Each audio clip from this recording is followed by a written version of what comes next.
The massive chamber of the Galactic Council buzzed with the voices of 100 alien species. Towering crystalline walls reflected light from the distant stars visible through the transparent dome ceiling. At the center of the chamber, a human stood alone. Ambassador Rob straightened his uniform and faced the council. 50 years since humans had joined galactic society, yet still they were seen as newcomers, as weaklings. The human colonies require protection, Rob said firmly. The Drak Empire's attacks increase each month. We request council intervention. Council member Glix, a tall reptilian with emerald scales, rose from his seat. His tail swished with barely contained amusement. The humans once again beg for help, Glix announced, his forked tongue flicking between sharp teeth. Perhaps if they built proper warships instead of their fragile trade vessels, they might defend themselves. Laughter rippled through the chamber. The humans were known for their mining operations, their medical advancements, their entertainment, but not for military might. The Drak Empire respects only strength, Glix continued. Something humans clearly lack. Your species is simply too soft. Rob clenched his jaw but kept his face neutral. We have defensive capabilities we haven't yet needed to deploy. Oh? Glix's yellow eyes widened with mock interest. Perhaps the mythical human dreadnought we've heard rumors about? What do your people call it? The planet killer? More laughter filled the chamber. I believe humans call it Thunder Shield, another council member called out. A fitting name for something that doesn't exist. As the council meeting adjourned with no promise of help, Rob's communicator buzzed. A secure message from Earth, eyes only. Return immediately. Deep within the dark side of Earth's moon, Admiral Jack Stone stood before a massive viewport. His weathered face reflected in the glass as he stared at the enormous shape taking form in the cavernous underground shipyard. Will she be ready? He asked. Engineer Mark wiped grease from his hands onto his already stained uniform. The lead designer of Project Thunder Shield looked exhausted but proud. Final systems check is complete, Mark replied. We've installed the gravity pulse cannons yesterday. Power core is stable. She's ready whenever you give the word. The Admiral nodded slowly. The budget committee nearly shut us down 3 times. Said it was impossible to build something this size without the other species noticing. With respect, sir, the politicians don't understand what we're facing. The Drak Empire isn't interested in treaties. They want our worlds, our resources. Through the viewport, workers swarmed over the hull of the largest warship humanity had ever constructed. At over 4 kilometers long, Thunder Shield dwarfed anything in the known galaxy. Its sleek black hull absorbed light rather than reflected it, a shadow-given form. Captain Reed arrived an hour ago, Mark added. He's reviewing the crew manifests now. Admiral Stone turned away from the viewport. I've known Tom Reed for 20 years. There's no one better to command her. In a Spartan office carved from the lunar rock, Captain Tom Reed studied the files of potential crew members. A knock on the door interrupted his concentration. Enter, he called. A young officer stepped inside, saluting sharply. Sir, we've received reports from the border colonies. The Drak Empire has launched a major offensive. New Haven Colony is under heavy bombardment. Thousands of civilians. Reed stood abruptly. Casualties? Communications were cut off mid-transmission, sir. We have to assume the worst. Captain Reed's face hardened.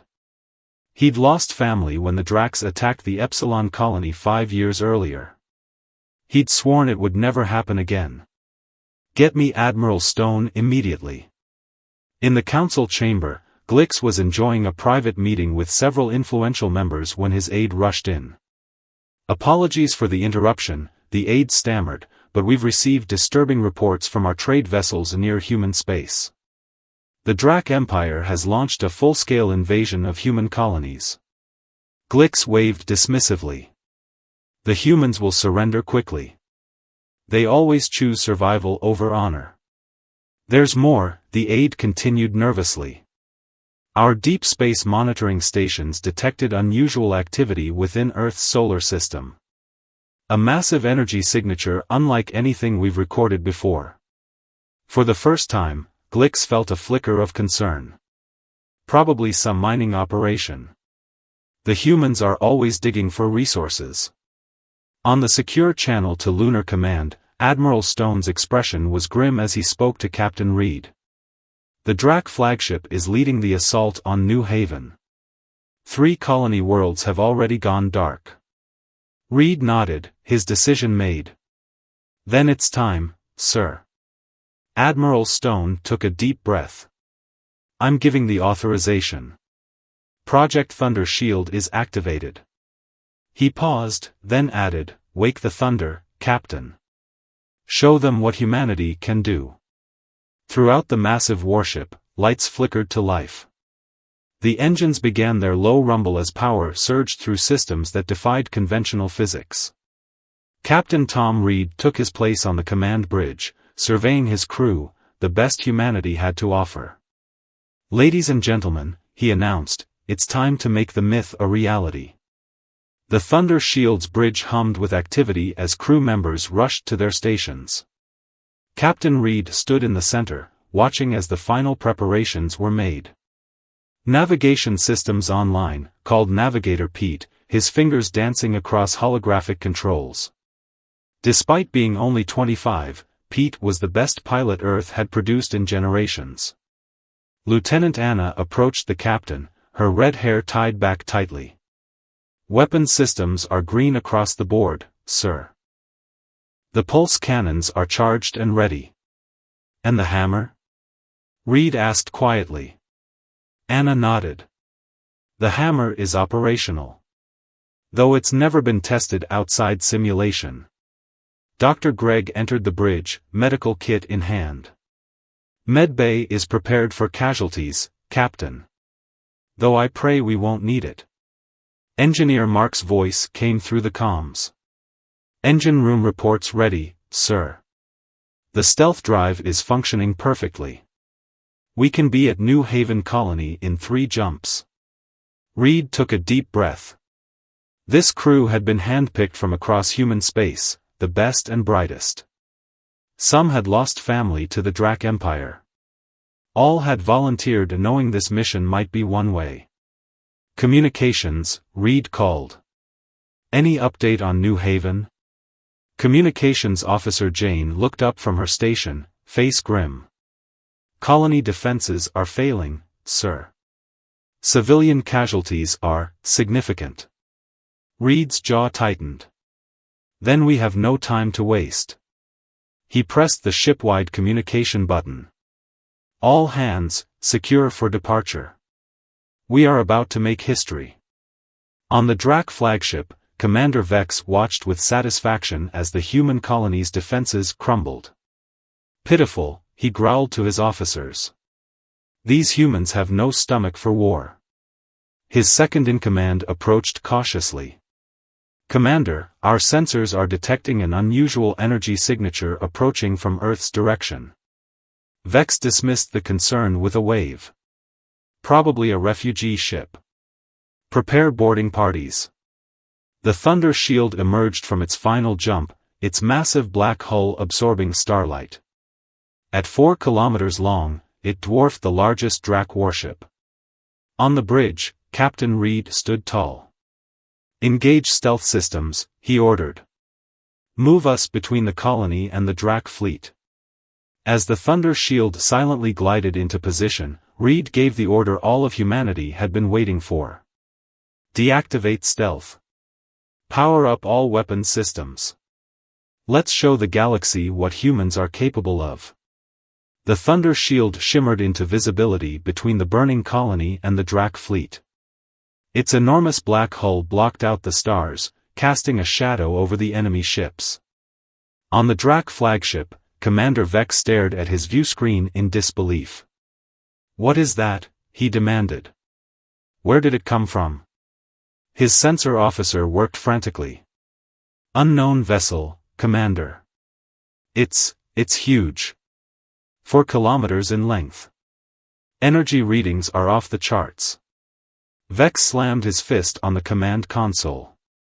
Impossible. Humans don't have ships that size. On New Haven Colony, Bill watched from the emergency bunker's observation window. The colony's shields were failing, buildings burning. Then, darkness fell as something massive moved between them and the attackers. "What's happening?" a frightened colonist asked. Bill couldn't believe his eyes.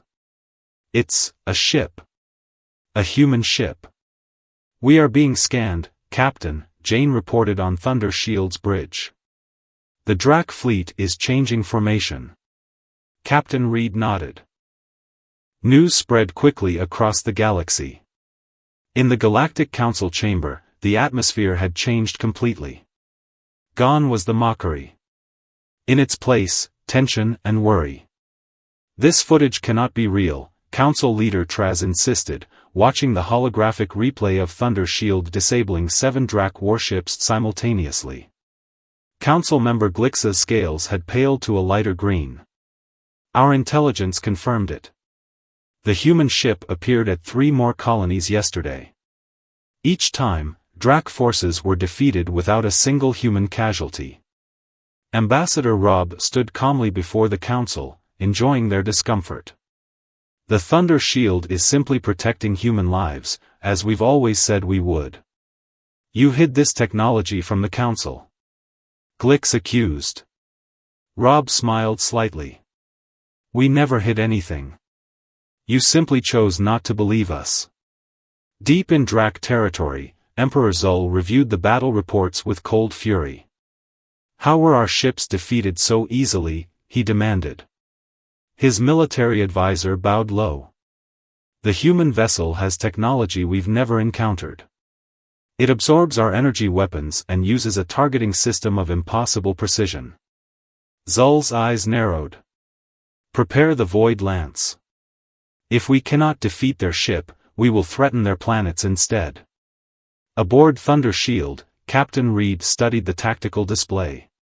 The ship had just completed its 4th successful defense of a human colony. "The Dracs are changing strategy," Lieutenant Anna reported.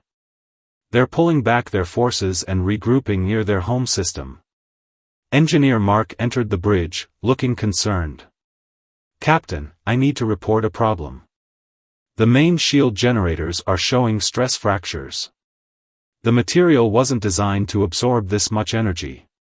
"How long until failure?" Reed asked. "If we face another full fleet? Maybe one more battle." Navigator Pete turned from his console. "Captain, we're receiving a transmission from Earth.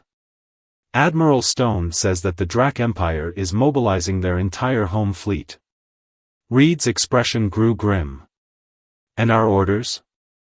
"To engage and neutralize the threat, sir." The bridge fell silent.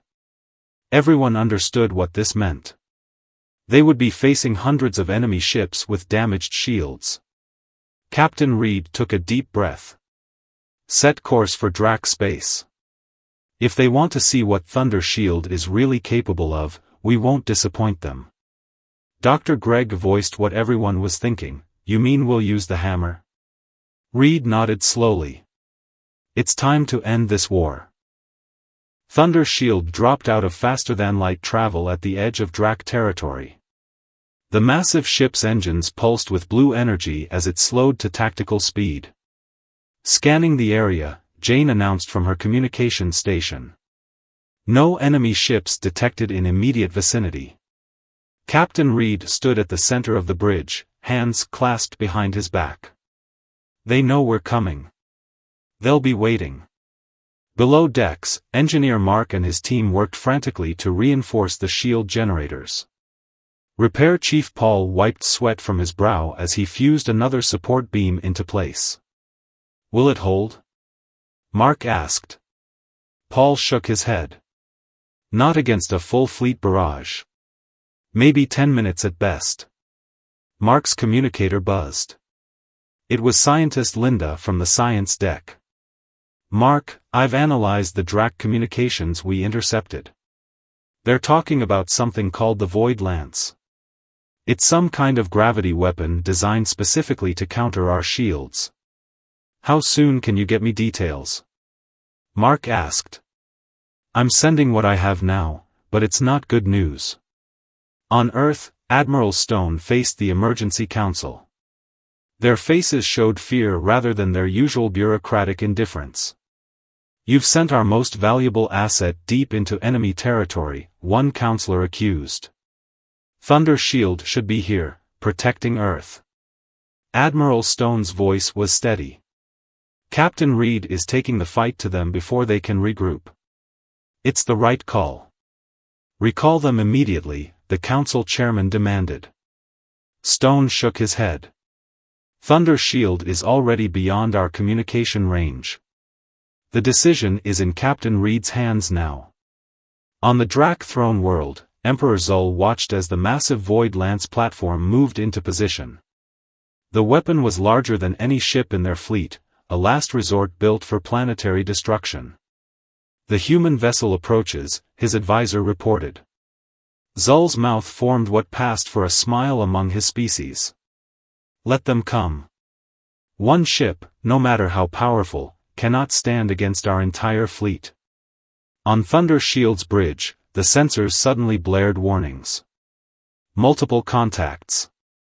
Navigator Pete called out. Hundreds of ships emerging from behind the third moon. Lieutenant Anna's voice was tight. "Captain, energy readings indicate they've activated some kind of super weapon." Captain Reed's expression didn't change. "This is what we came for. Prepare the hammer." As he gave the order, Thunder Shield found itself surrounded by the largest Drac fleet ever assembled, with the ominous shape of the Void Lance glowing at its center. The Drac fleet opened fire simultaneously. Hundreds of energy beams struck Thunder Shield from all directions, creating a blinding web of destructive power. "Shields at 80% and dropping fast." Engineer Mark shouted through the comms. "The reinforcements aren't holding." Captain Reed gripped the command rail as the ship shuddered. "Lieutenant Anna, target their command vessels. Fire all conventional weapons." Thunder Shield's pulse cannons roared to life, cutting through several Drac ships, but for every one destroyed, 10 more moved to fill the gap. "Shields at 40%, Mark reported.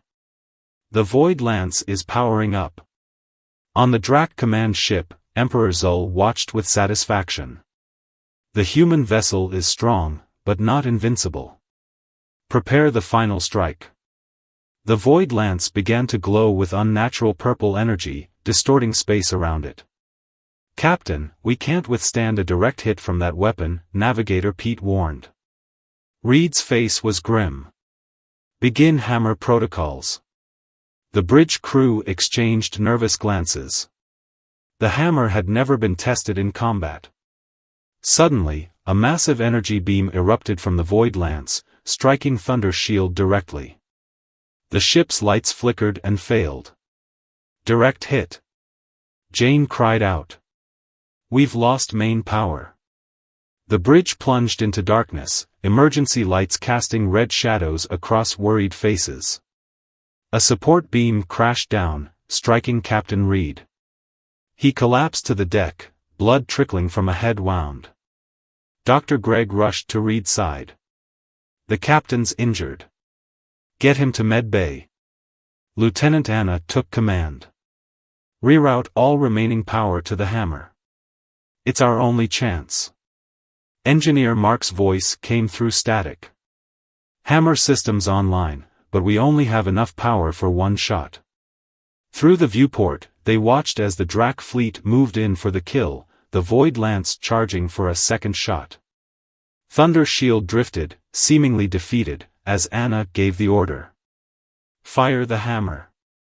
A small, innocuous-looking projectile launched from Thunder Shield, heading directly toward the heart of the Drac fleet.